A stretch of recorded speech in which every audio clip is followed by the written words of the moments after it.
मोदी सरकार की तरफ से आज आखिरी पूर्णकालिक बजट पेश किया गया है। इस बजट में भी हर बार की तरह कई ऐलान किए गए हैं, जिससे कुछ लोग सहमत हैं तो वहीं कुछ लोग पूरी तरह से असहमत। इस बीच खास बात यह है कि असहमत वाली लिस्ट में कई नेता भी शामिल हैं, जिन्होंने आज इस बजट पर अलग अलग बयान दिए हैं। तो चलिए जानते हैं क्या कहना है इन नेताओं का। नमस्कार, स्वागत है आप सभी का द न्यूज़ 15 में और मैं हूं आपके साथ शिवानी मांगवानी। दरअसल केंद्र सरकार द्वारा पेश किए गए बजट पर पक्ष और विपक्ष की प्रतिक्रियाएं आनी शुरू हो गई हैं। अजान सत्ता पर इसे ऐतिहासिक बताया जा रहा है तो वहीं विपक्ष इस बजट को निराशाजनक बता रहा है।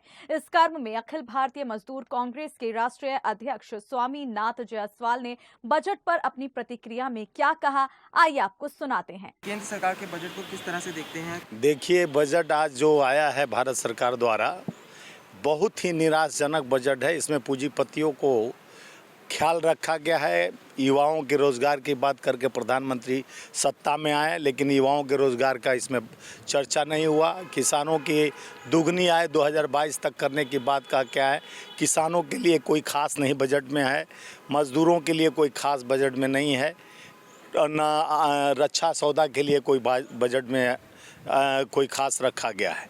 बस एक लॉलीपॉप दिया गया है कि टीवी सस्ता, इलेक्ट्रॉनिक सामान को सस्ता कर देंगे और 3 लाख तक टैक्स फ्री होगा।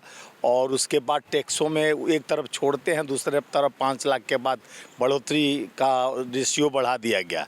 और दूसरा बात कि सोने का भाव महंगा कर दिया गया और सोना, मान लीजिए गरीब आदमी चाहे कोई चाहे अपने बेटी को दहेज में देने के लिए चाहे कुछ करने, तो अब सोना दूर दूर से वो चमक देख लेगा, सोना इस तरह से बढ़ रही है। तो देश में पूरी तरह से निराशाजनक बजट है, जो आम लोगों का ख्याल नहीं रखा गया।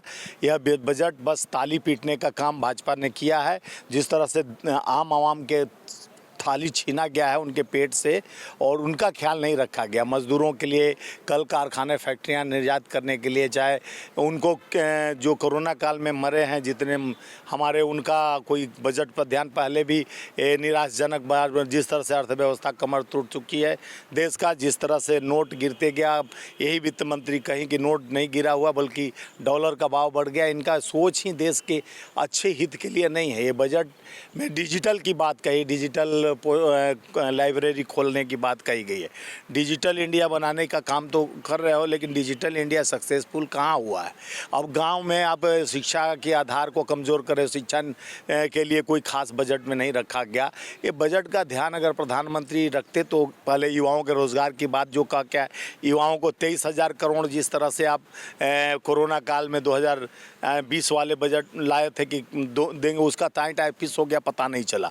तो आप बजट तो चर्चा में, यानी चुनावी बजट तो बनाए, लेकिन इस बजट में जिसको आम आदमी को ख्याल रखना चाहिए वो नहीं रख पाए। चाहे किसान हो, मजदूर हो, युवा हो, सब ठगे गए हैं इस बजट में। हमको तो सबसे बड़ा बेरोजगारी दर जो घटते जा रही है देश की।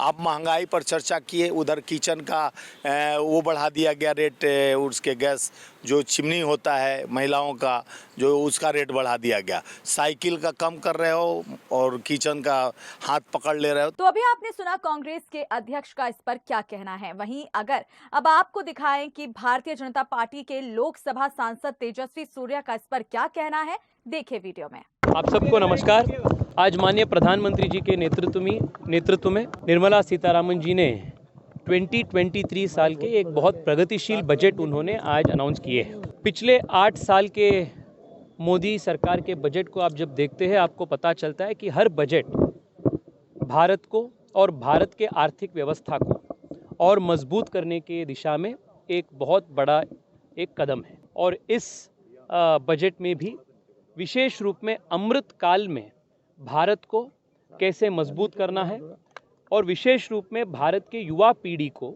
नया पीढ़ी को, अमृत काल के पीढ़ी को कैसे अवसरों से उनको सशक्त करना है, इस दृष्टि से बहुत काम इस बजट में अनाउंस हुई है। 10 लाख करोड़ रुपए का कैपिटल इंफ्रास्ट्रक्चर का एक्सपेंडिचर का बात हो, या centre for excellence artificial intelligence के दृष्टि में करने की बात हो, एग्रीकल्चर स्टार्टअप्स को बढ़ोतरी देने के लिए स्पेशल फंड शुरू करने की काम हो, 157 नए नर्सिंग कॉलेजेस शुरुआत करने की बात हो, लाखों संख्या में युवाओं का स्किलिंग करने के व्याख्यान हो, या नए एजुकेशन पॉलिसी के अंतर्गत फिनटेक से लेकर इमर्जिंग टेक्नोलॉजीज में रिसर्च एंड डेवलपमेंट और मैन्युफैक्चरिंग तक इस बजट में विशेष रूप में चर्चा की गई है। और मैं मानता हूं कि इस बजट में सबको, इस बजट में कुछ ना कुछ एक एडवांटेज है, राहत मिली है। गरीब हो, अमीर हो, मिडिल क्लास हो, सबको इस बजट में कुछ ना कुछ मदद, इस बजट में राहत, इस बजट में मिली है। विशेष रूप में जो सैलरीड क्लास है, मिडिल क्लास है, उनको 5 लाख रुपए से 7 लाख रुपए तक जो इनकम टैक्स रिबेट आज मिली है, वो बहुत बड़ी रिबेट है। और ये 2 लाख रुपए का जो रिबेट है, वो मिडिल क्लास के लिए एक सेविंग्स करने के लिए, इन्वेस्टमेंट करने के लिए एक बहुत बड़ा अवसर होगी। और सैलरीड क्लास जो है उनको न्यू टैक्स रेजिम के अंतर्गत 15 लाख रुपए तक जो नया टैक्स रेजिम के अंतर्गत स्लैब्स का रिडक्शन हो चुका है, even this is a very big relief. और विशेष रूप में इसमें जो युवा लोग अभी जॉब मार्केट एंटर कर रहे हैं, 1 साल 2 साल 3 साल इनका एक्सपीरियंस हो चुका है, ऐसे युवा पीढ़ी को भी इस स्कीम के अंतर्गत बहुत बड़ा राहत मिलने वाला है। आई thank the government for this very progressive, very futuristic and a very, very sound budget that is going to take India into the Amrit Kaal. देखिए, पिछले 8 साल के बजट को आप जब देखते हैं, आपको पता चलता है कि मोदी सरकार, चुनाव हो या चुनाव ना हो, भारत को सशक्त करने के दिशा में जो कदम उठाना है, वो कदम हमेशा करते रहते हैं, उसी प्रकार का निर्णय हम लेते रहते हैं। इस बार भी जो भी अनाउंसमेंट हुई है, वो चुनाव से संबंधित नहीं है, भारत को सशक्त करने की दृष्टि में एक बहुत बड़ा कदम है। तेजस्वी सूर्या तो बजट से पूरी तरह सहमत नजर आए। वहीं अब बीजेपी कार्यकारी अध्यक्ष वीरेंद्र सचदेवा इस बजट को किस तरह से ले रहे हैं, साथ ही अध्यक्ष विपक्षी पार्टियों को क्या नसीहत दे रहे हैं, आइए सुनिए। तो दिल्ली के मुख्यमंत्री लगातार ये बजट पर वार करते नजर आ रहे हैं। कह रहे हैं कि बजट दिल्ली के लोगों के साथ धोखा हुआ है, बजट जो है वो आधा बजट दिया जा रहा है। अरविंद केजरीवाल अपने आप में एक धोखा है, वो झूठ की दुकान है, उनका काम है झूठ बोलना। उनको ये बताना चाहिए कि दिल्ली में जितने भी इंफ्रास्ट्रक्चर प्रोजेक्ट चल रहे हैं, जितने भी विकास कार्य चल रहे हैं, उसमें केंद्र सरकार कितना पैसा दे रही है। 16,000 करोड़ की जानकारी तो मुझे है जो दिए गए हैं उनको, लेकिन उसकी वो बात नहीं करेंगे। जितने हाईवेज बन रहे हैं, जितने भी रोड के काम चल रहे हैं, वो सब केंद्र सरकार बना रही है, उसकी ये बात नहीं करेंगे। इस बजट में कहा गया 157 नर्सिंग कॉलेज खोले जाएंगे, दिल्ली में भी एम्स है, दिल्ली में भी खुलेगा। जब वो बनेगा तो उसमें से रोजगार भी निकलेगा और बिल्डिंग भी बनेगी, काम भी मिलेगा, एक नया विकास भी होगा। वो पैसा कहाँ से आएगा? केंद्र सरकार देगी। 75,000 करोड़ रुपए के ट्रांसपोर्ट इंफ्रास्ट्रक्चर की बात की गई है, तो उसका फायदा दिल्ली को भी मिलेगा। ग्रीन बजट की बात की गई है, इलेक्ट्रिकल व्हीकल सस्ते करने की बात की गई है। जब वो इलेक्ट्रिकल व्हीकल सस्ते होंगे, लोग इलेक्ट्रिक व्हीकल की तरफ जाएंगे, प्रदूषण कम होगा, तो उसका फायदा दिल्ली को भी होगा। तो अरविंद केजरीवाल राजनीतिक द्वेष छोड़ें और इस बजट के साथ ये सोचे कि दिल्ली को कितना फायदा होने वाला है, उसमें अपना सहयोग करें। कांग्रेस के महासचिव भी ये कहते नजर आ रहे हैं कि फैंसी घोषणाएं की गई हैं, राजनीतिक बजट पेश किया गया है, आम जन के लिए इसमें बजट में कुछ भी इस बार बेहतर नहीं किया। देखिए, ये बजट गरीब, मध्यम वर्ग, किसान, मजदूर, सबका कल्याण करने वाला बजट है। राजनीतिक द्वेष की वजह से वो जो कहते हैं कहें, कांग्रेस को मालूम है कि उनकी असलियत क्या है और आम आदमी पार्टी को भी मालूम है, इसलिए ये बजट का वो विरोध कर रहे हैं। जबकि ये बजट समावेशी बजट है, पूरे समाज को छूने वाला बजट है और इस बजट में भारत की अर्थव्यवस्था की ताकत दिखाई देती है। ये बजट आने वाले भारत का एक सुनहरा कल दिखाई देता है, जिसकी परिकल्पना माननीय प्रधानमंत्री मोदी कर रहे हैं। ये बजट उस दिशा में जाने वाला बजट। लेकिन कह रहे हैं कि बजट से महंगाई और बेरोजगारी दूर नहीं होने वाली।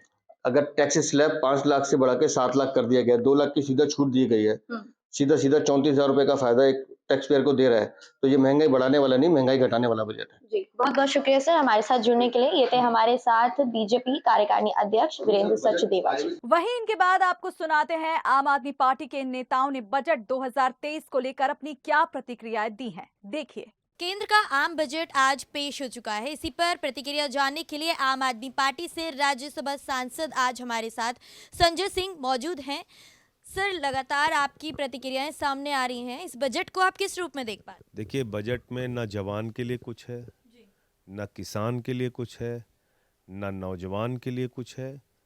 ये बजट पूंजीपतियों के लिए एक सुखद संदेश दे रहा है, आम आदमी के लिए इसमें कुछ नहीं। और ये बात मैं क्यों कह रहा हूँ, 2 करोड़ नौकरी हर साल नौजवानों को देने का वादा किया मोदी जी ने।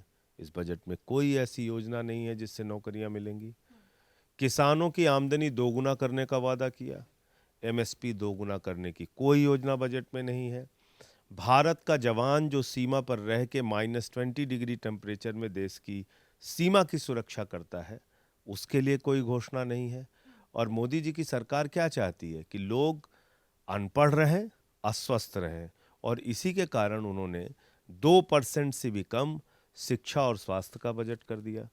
इनकी प्राथमिकता है क्या? इनकी प्राथमिकता है चंद पूंजीपतियों को फायदा पहुंचाना। 50 एयरपोर्ट बनाने जा रहे हैं, बनने के बाद किसको मिलेगा सबको मालूम है। तो जो पूरा इस बजट में देखने को मिल रहा है वो बजट, मनरेगा के मजदूरों के लिए कोई घोषणा नहीं, रक्षा बजट में कोई बहुत बड़ी घोषणा नहीं। मैं समझता हूँ इस बजट से आम आदमी बहुत निराश हुआ है।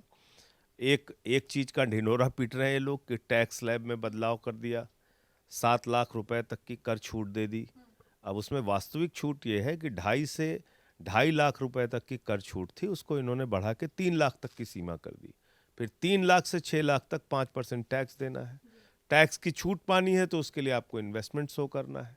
तो ये गोलमोल करके लोगों की आंखों में धूल झोंक के, और महंगाई जिस तेजी के साथ देश में बढ़ी है उसके हिसाब से तो कोई छूट, कोई राहत आम आदमी को नहीं मिली।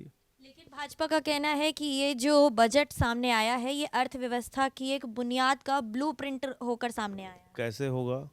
11 लाख करोड़ रुपए आपने पूंजीपतियों का राइट ऑफ किया, कितने पैसे वापस लिए उनसे आपने नौजवानों को रोजगार देने की बात कही, कितना रोजगार आपने दिया? रेल बेच रहे हैं, सेल बेच रहे हैं, कोल इंडिया बेच रहे हैं, पोर्ट बेच रहे हैं, एयरपोर्ट बेच रहे हैं, बिजली, पानी, स्टेडियम सब बेच रहे हैं। आप कैसे, क्या ब्लूप्रिंट है आपका, बताइए ना। आप कैसे आप देश की अर्थव्यवस्था को आगे बढ़ाएंगे? 80 करोड़ लोगों को तो ये सरकार खुद मान रही है कि अनाज देने की जरूरत पड़ रही है। भाई आप आत्मनिर्भर भारत बनाने निकले थे, 23 करोड़ लोगों को आपने गरीबी रेखा के नीचे पहुंचा दिया। 23 करोड़ नए गरीब पैदा हुए 8 साल के अंदर। तो ये है प्राथमिकता इस सरकार की। आम आदमी पार्टी लगातार आरोप लगाती नजर आ रही है और कह रही है कि दिल्ली वालों के साथ धोखा हुआ है। टैक्स में जो जितना टैक्स दिया था उसका आधा भी नहीं वसूला गया। 1,75,000 करोड़ रुपए का टैक्स दिल्ली देती है और मिलता कितना है? 325 करोड़ रुपए। तो आप सोच लीजिए कि क्या कर रहे हैं ये पिछले कई सालों से 325 करोड़ रुपए से 1 रुपया आगे नहीं बढ़ते। तो राज्य सरकारों के प्रति इनकी जो दुर्भावना है वो इसमें भी निकल के आई, इस साल भी निकल के आई, पहले भी निकल के आती रही है। भाजपा कह रही है कि इन आंकड़ों को ना देखते हुए और जगह देखिए कि दिल्ली को किस तरह से विकसित किया है। दिल्ली में हाईवे बनाए गए हैं, अस्पतालों को विकसित किया गया, ऐसी तमाम सारी योजनाएं गिना दी हैं भाजपा ने कि और जगहों पर डेवलपमेंट के लिए खर्चा दिया गया। अरे भाई, कोई एहसान किया है क्या? मैं कहता रहा हूँ आपसे, 1,75,000 करोड़ रुपए का टैक्स दिल्ली देती है सेंट्रल टैक्सेस में, और बदले में आप उसको 325 करोड़ रुपए दे रहे हैं। तो ये तो आपकी मानसिकता को जाहिर करता है ना कि जहां आपकी सरकार, बिहार को हर साल मूर्ख बनाते हैं, उनके लिए कोई स्पेशल पैकेज नहीं, कुछ नहीं। ये जो गैर भाजपा शासित राज्य हैं उनकी हालत देख लीजिए, क्या इन्होंने दिया है बजट के अंदर। लेकिन भाजपा का कहना है कि ये देश का बजट था, ना कि राज्य का बजट। तो राज्य को ना देखते हुए पूरे देश को देखिए। चलो, देश में नौजवान नहीं रहता है, उसको रोजगार नहीं चाहिए, क्या दिया बताओ? देश में किसान नहीं रहता है, उसकी एमएसपी दोगुना कर दी। देश में माताएं बहनें महिलाएं नहीं रहती हैं, गृहिणियों को महंगाई कम करके कोई राहत दिया? महिलाओं के लिए कोई रोजगार की व्यवस्था की? क्या किया बताओ? देश में जो लोग रहते हैं उनके लिए क्या किया? तो बस एक ही प्राथमिकता है बीजेपी की, मोदी सरकार की, लोगों को अनपढ़ रखो, लोगों को अशिक्षित रखो, अस्वस्थ रखो, वही कर रहे हो। 1 साल तक अनाज देने की बात भी कही है, वहीं टैक्स की बात कर रहे हैं। 1 साल अनाज देने की बात पे खुश किस बात पे होना चाहिए? इसका मतलब कि सरकार ये मानती है कि उन्होंने गरीबों की संख्या बढ़ाई है। आत्मनिर्भर भारत कहाँ है फिर? अगर आत्मनिर्भर भारत होता तो जो लोग, जिनको अनाज लेने की आवश्यकता पड़ रही है, वो अपने ऊपर आत्मनिर्भर होते। लेकिन आपने आत्मनिर्भर भारत नहीं, आपने तो गरीबों की फौज इस देश के अंदर खड़ी की है। 23 करोड़ नए गरीब इस सरकार ने बनाई, ये इनकी उपलब्धि है 8 सालों के अंदर। बहुत बहुत शुक्रिया सर हमारे साथ जुड़ने के लिए। ये थे हमारे साथ राज्यसभा सांसद संजय सिंह जी, जिन्होंने इस बजट पर अपनी प्रतिक्रिया दी। दिल्ली प्रदेश भाजपा के प्रवक्ता खेमचंद्र ने भी केंद्रीय बजट पर अपनी प्रतिक्रिया व्यक्त करते हुए कहा कि हम प्रधानमंत्री नरेंद्र मोदी और केंद्रीय वित्त मंत्री निर्मला सीतारमण जी को धन्यवाद व्यक्त करते हैं। देखिए। धन्यवाद मोदी जी, धन्यवाद निर्मला जी। इस बजट में विशेषकर मिडिल क्लास का ध्यान रखा गया है। मिडिल क्लास को बड़ी टैक्स में राहत दी गई है। स्लैब्स को सिंप्लीफाइड किया गया है। जो टैक्स प्रोसेसिंग में समय लगता था 3-3 महीने, उसको कम करके 16 दिन किया गया है। बहुत अच्छा बजट है। महिलाओं का ध्यान रखा गया है। महिलाओं के लिए स्पेशल सेविंग स्कीम चलाई गई है। किसानों का ध्यान रखा गया है। पीएम किसान कंटिन्यू रहेगा। हर किसान को मदद मिले। रिन्यूएबल एनर्जी के माध्यम से किसान अपनी खेती कर पाए। किसान आधुनिक खेती करे, किसान जैविक खेती करे, उसके लिए सपोर्ट दिया गया है। किसान को लोन मिले, सस्ते रेट पे लोन मिले, उसकी व्यवस्था की गई है। एमएसएमई सेक्टर को आसानी से पैसा उपलब्ध हो सके, एम्पावर किया जा सके, उसके लिए प्रोविजन किया गया है। इसमें इंफ्रास्ट्रक्चर डेवलपमेंट तेजी से हो, हमारे रेलवे का जो नेटवर्क है वो अच्छे तरीके से डेवलप हो, उसमें हैवी कैपिटल इन्वेस्टमेंट की गई है। किसी भी ऐसे सेक्टर को नहीं छोड़ा है जहाँ पे आगे बढ़ने की ज़रूरत है, सपोर्ट की ज़रूरत है, हैंड होल्डिंग की ज़रूरत है। हमारे आदिवासी जो ट्राइब्स हैं वहाँ पे शिक्षा की व्यवस्था, शिक्षा का जो प्रचार प्रसार है तेज़ी से हो, उसके लिए एकल विद्यालयों में 38,000 सपोर्ट स्टाफ प्लस टीचर्स को रिक्रूट किया जाएगा और उससे तेज़ी से वहाँ पे शिक्षा का प्रचार प्रसार होगा। इसमें आधुनिक टेक्नोलॉजी, 5G टेक्नोलॉजी जैसी है, AI जैसी टेक्नोलॉजी हैं, उनके रिसर्च के लिए, उनके इक्विपमेंट या जो आप कह सकते हैं जो इक्विपमेंट अलग अलग देशों से आते थे, वो इक्विपमेंट भारत में बने। 5G इनेबल इक्विपमेंट के माध्यम से हमारे युवाओं को नए नए जॉब के मौके मिलें और हमारा जो मैन्युफैक्चरिंग सेक्टर है, फ्यूचरिस्टिक मैन्युफैक्चरिंग सेक्टर है, वो एम्पावर हो, उसकी व्यवस्था की गई है। उसके लिए लैब सेटअप की जाएंगी। डेडिकेटेडली रिसर्च एंड डेवलपमेंट होगा तो आने वाले समय में हमारे युवाओं को और ज़्यादा मौके मिलेंगे।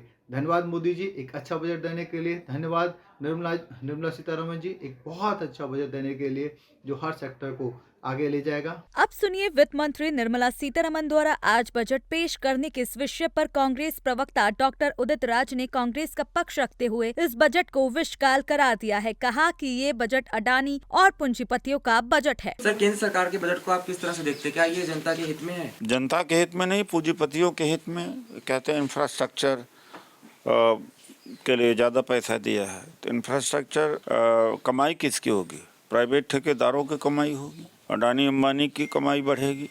और इधर दूसरी तरफ मज़दूरों को ज़रूर जीने के लिए कुछ मजदूरी मिल जाएगी, बाकी तो मैं नहीं समझता हूँ। और दूसरी बात है कि जो 2 करोड़ रोज़गार देने की बात थी, इसमें तो रोज़गार देने की बात किया नहीं, बल्कि बेरोज़गारों को भत्ता देने के लिए। और ये भत्ता तभी तक देंगे जब चुनाव 2024 तक है, और तभी तक ये राशन भी देंगे, उसके बाद नहीं देंगे। लेकिन बस वो चुनाव का इंतज़ार कर रहे हैं, इसलिए 47 लाख कुछ बेरोज़गारों को भत्ता देंगे। नौकरी दे दे, चाहे वो 27 नहीं, मतलब है कि 2 लाख का ही दे दें, वो 47,000 लोगों को भत्ता देंगे, न वो जी पाएंगे न मर पाएंगे। तो ये तो इस तरह का तो बजट किसानों के लिए तो है नहीं। MSP के ऊपर जो इन्होंने समझौता किया था किसान आंदोलनों से, उसके ऊपर तो कोई लागू नहीं किया। कोई कर्ज माफ़ी का हुआ नहीं है इसमें किसानों का। वो खाद बीज के दाम में कोई कमी नज़र आ नहीं रही है। डीजल पेट्रोल जितनी महंगा होता, सबसे बड़ी पहले मार पड़ती है किसान के ऊपर।